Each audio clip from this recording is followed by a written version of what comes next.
what is really happening in Nigeria, because this is now looking as if it's a target to soldiers. Every day by day, we are hearing bandits are killing soldiers. What is really going on? What is the government hiding from us? Why are they buying all the soldiers in Nigeria? Every day by day, we are hearing 5 soldiers died, 9 died, 3 died. All the soldiers are dying. What are they hiding from us? What is happening? And remember that in a video I posted on my channel where soldiers came up and exposed that their weapons are nothing compared to that of the bandits.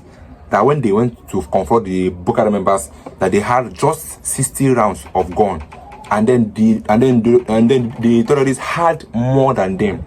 So when they were shooting and then they ran out of bullets, they have to run back to the port, and they even told them they should go back there and fight like that. What is really going on in Nigeria? That means this government don't have any interest of the soldiers at hand, because these are the people that sacrifice their life for the security of this country, Nigeria, but you don't even care about their welfare. Remember, I posted on my channel again that some soldiers are leaving Nigeria to go and join foreign soldiers because of how Nigeria treats them. Nigeria does not care about their welfare. Just take a look at what this spokesperson of soldiers said. This man is the spokesperson of army. Take a look at what he said. In summarizing, I'll say it is clear that in recent times there have been some form of resurgence in terror attacks, particularly in the northwest and in the northeast. These resurgent attacks have taken place. It started with Kareto last year in Borno State. Then we've had attacks on Sabongari, as well as Wajiroko, which are in Damboa local government area of Borno State.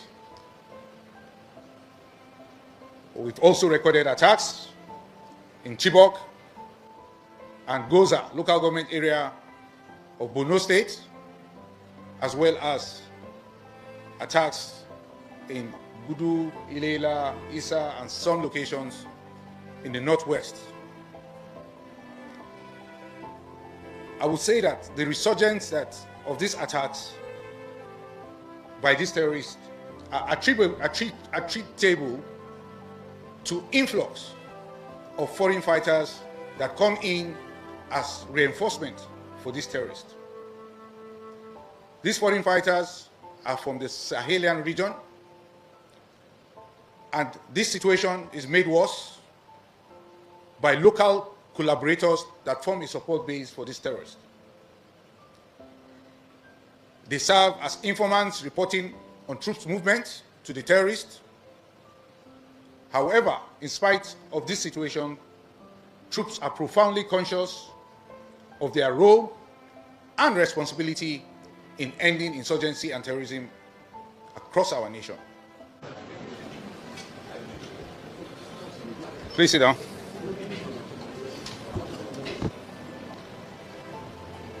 Want to welcome you especially to the maiden press briefing for the year 2025, as well as my last public appearance as Director of Defense Media Operations.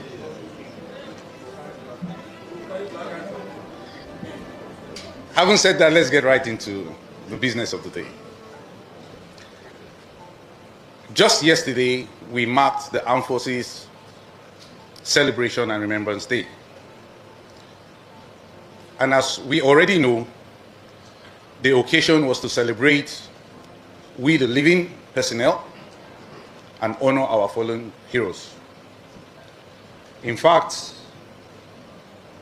the social media has been awash with photos of many of our fallen heroes.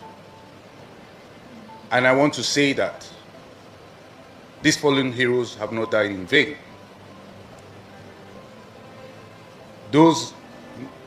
These men and women whose pictures you have seen put themselves in harm's way to better secure our nation.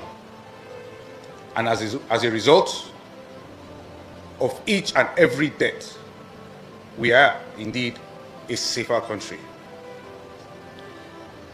I must say that the armed forces is committed to winning the war against insurgency and terrorism. To this end, troops are fighting with great effort, great determination, and great sacrifice to bring about great results. During the period under review, we neutralized 156 terrorists, even as we arrested 464 of them. Troops also arrested 29 perpetrators of oil theft and rescued 181 kidnapped hostages. In the South-South, troops denied the oil theft of the estimated sum of over 623 million naira worth of stolen crude oil. Furthermore, troops recovered 219 assorted weapons and over 2,700 assorted ammunition, the breakdown of which is as follows. We recovered one GPM general purpose machine gun, 68 AK-47 rifles, and one AK-56 rifle, 4 FN rifle, among other items recovered during the week.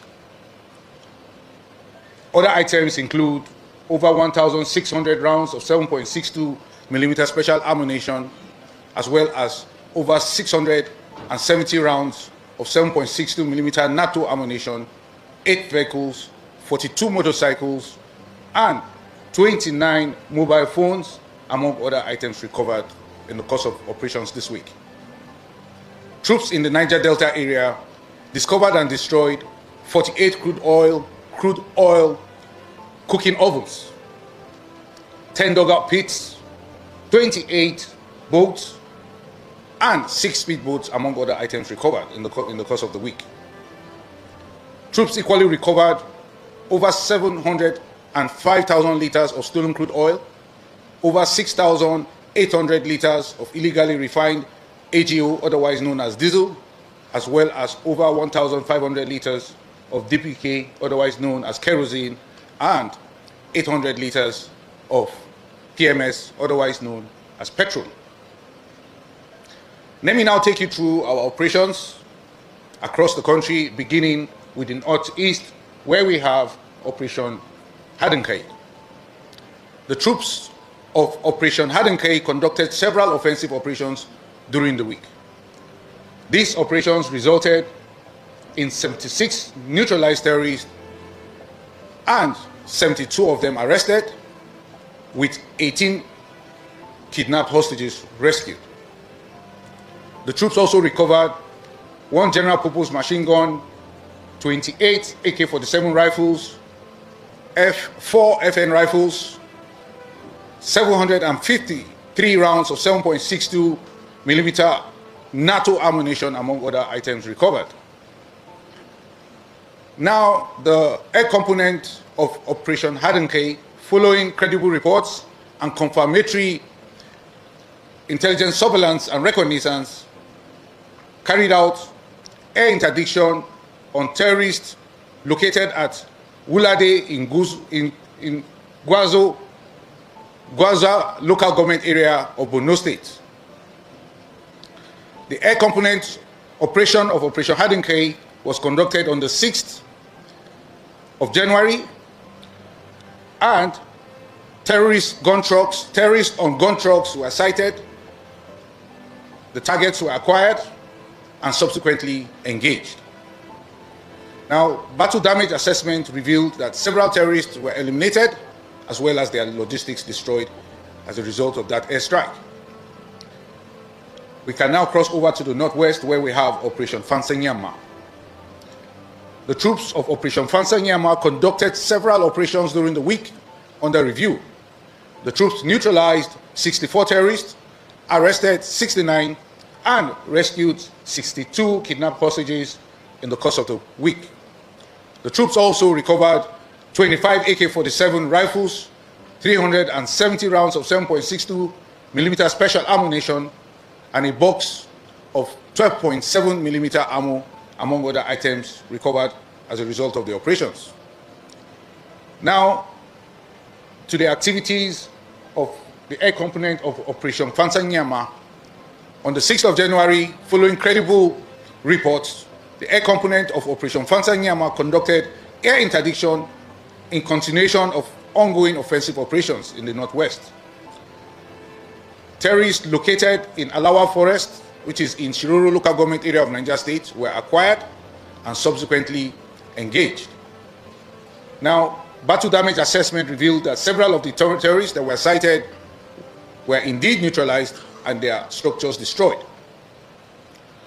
On the same day, based on credible reports also, as well as confirmatory intelligence surveillance and reconnaissance on activities of terrorists, the air component of Operation Fansanyama also conducted air interdiction at Mekaho and Mashingi areas in Zuru local government area of Kebbi State. Accordingly, the targets earlier observed were acquired and engaged. Battle damage assessments and local feedback revealed that several of the terrorists were neutralized, as well as 12 kidnapped hostages rescued as a result of that operation. Now to the North Central, where we have Operation Safe Haven. The troops of Operation Safe Haven recorded the following during the week under review. The troops intercepted and arrested 3 violent extremists and kidnappers in a follow-up operation in Bokos local government area of Plateau State. Troops also raided and arrested 3 notorious gun runners identified as Ajik Musa, Ardo Yakubu Dalhatu, and Zubeiru Dalhatu, and these arrests were made in Just East local government area of Plateau State. Overall, the troops of Operation Safe Haven neutralized 7 terrorists, arrested 56 persons, and rescued 33 kidnapped hostages in the course of the week. Troops also recovered 2 locally fabricated pistols and 29 rounds of 7.62mm special ammunition, among other items recovered. Still in the North Central, let's take a peep into Operation Wild Stroke. The troops of Operation Wild Stroke recorded the following during the period under review. The troops conducted offensive operations against violent extremists in Nasarawa local government area of Nasarawa State, and these operations by troops of Operation Wild Stroke resulted in 14 violent extremists arrested and 9 kidnapped hostages rescued. Now to the South-South, where we have Operation Delta Safe.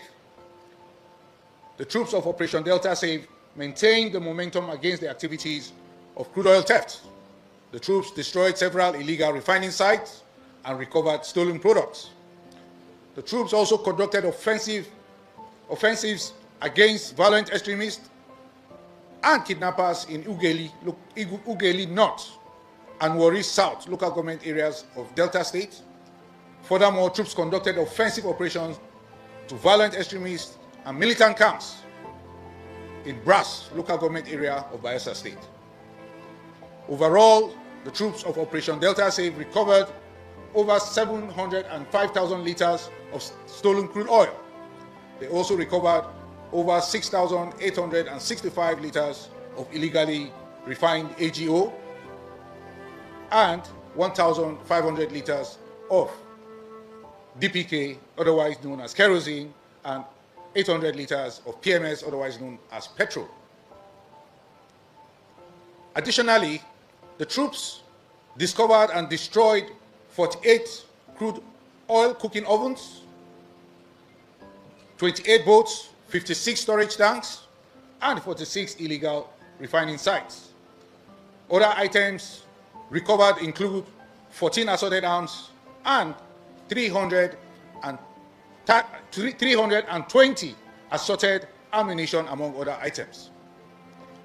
Now to the southeast, where we have Operation Udoka. The troops of Operation Udoka recorded the following during the week. The troops conducted offensive operations to the indigenous people of Biafra and their Eastern Security Network cohorts, hideouts in Ohafia local government area of Abia State, and other locations within the southeast. Overall, the troops of Operation Udoka neutralized 9 terrorists, arrested 19 of them, and rescued 15 kidnapped hostages in the course of their operations this week. The troops of Operation Udoka also recovered 1 AK-47 rifle, 255 rounds of 7.62mm special ammunition, and 2 magazines, among other items recovered. I would say that all recovered items, arrested suspects, and rescued hostages have been handed over to relevant authorities for further action, including prosecution. In summarizing, I'll say it is clear that in recent times, there have been some form of resurgence in terror attacks, particularly in the Northwest and in the Northeast. These resurgent attacks have taken place. It started with Kareto last year in Borno State. Then we've had attacks on Sabongari, as well as Wajiroko, which are in Damboa local government area of Borno State. We've also recorded attacks in Chibok and Goza local government area of Borno State, as well as attacks in Gudu, Ilela, Isa, and some locations in the Northwest. I would say that the resurgence of these attacks by these terrorists are attributable to influx of foreign fighters that come in as reinforcement for these terrorists. These foreign fighters are from the Sahelian region, and this situation is made worse by local collaborators that form a support base for these terrorists. They serve as informants reporting on troops' movement to the terrorists. However, in spite of this situation, troops are profoundly conscious of their role and responsibility in ending insurgency and terrorism across our nation. Though we might record occasional tactical setbacks, our strategic objective remains unhindered, and it is to break the terrorist will to fight. In essence, defeating an enemy means destroying or breaking that enemy's will to fight. And we are achieving this by the cumulative efforts of killing operatives, terrorist commanders, and terrorist senior leadership. We are also taking away the terrorists' most important assets, such as their logistics, administrative, and their fighting capabilities. And of course, we are applying regional and international pressure, as well as engaging the media. All these efforts combine to destroy the terrorist will to fight. I will add here that wars are fought and won all over the world by destroying the enemy's will to fight. And we are bent on achieving just that. We understand that this war is not a quick fix, but a long and enduring military operation, at the end of which these terrorists will be destroyed and we will have a better world, not just a better nation.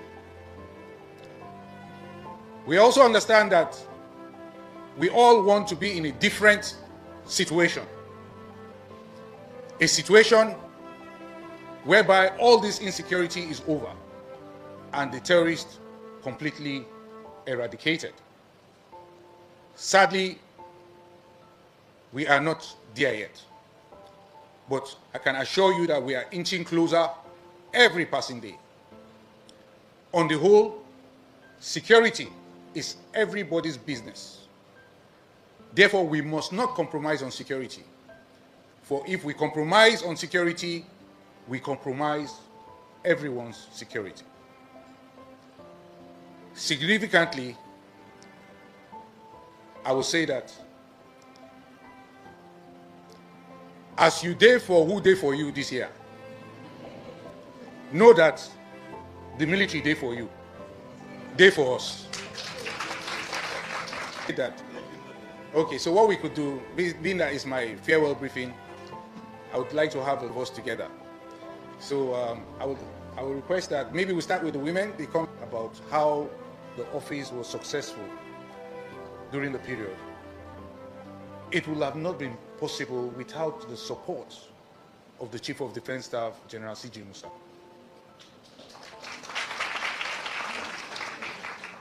So all gratitude goes to the Chief of Defense Staff, who gave me all the support that I required to succeed in office. So I say thank you to him as well. And we must take note of that. Thank you very much.